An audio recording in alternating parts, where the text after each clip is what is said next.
Good evening. An emergency plan has swung into place after a cyber attack on the Royal Borough of Kensington and Chelsea.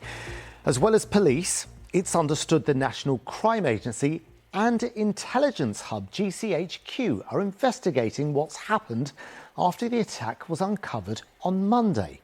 Well, two other London councils were also targeted, and it follows recent high-profile cyber attacks on Transport for London, the NHS, and even supermarkets. With the latest, here's Thomas Magill. The latest cyber attack, this time at the Royal Borough of Kensington and Chelsea. They have now activated an emergency plan and say they're working around the clock to understand what happened. We have invested £12 million a year on cybersecurity, and in fact we did pick it up quite quickly. And what reassurances can you give residents here in the borough that their personal details have not been leaked? Well, I think what I can say to people in the borough is look around. You know, your bins are still being collected, the parks are still open, our services are still there. We're still investigating the impact of this across the piece, but critical services are all operating. Along with Kensington and Chelsea, Westminster Council and Hammersmith and Fulham Council say they've also experienced issues in recent days. This is the latest major cyber incident to hit some of the capital's biggest public services.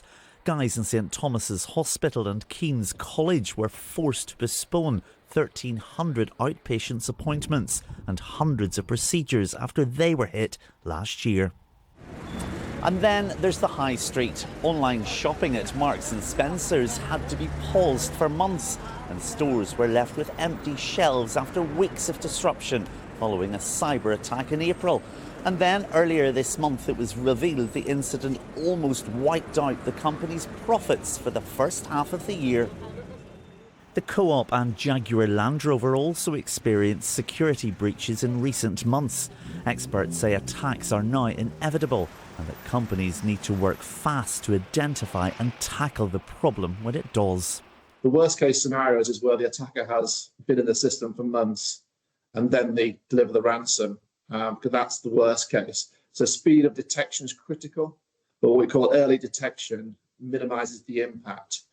For now, the National Crime Agency, GCHQ, and the Met are investigating this latest attack on 3 London councils, as residents are being advised to remain cautious.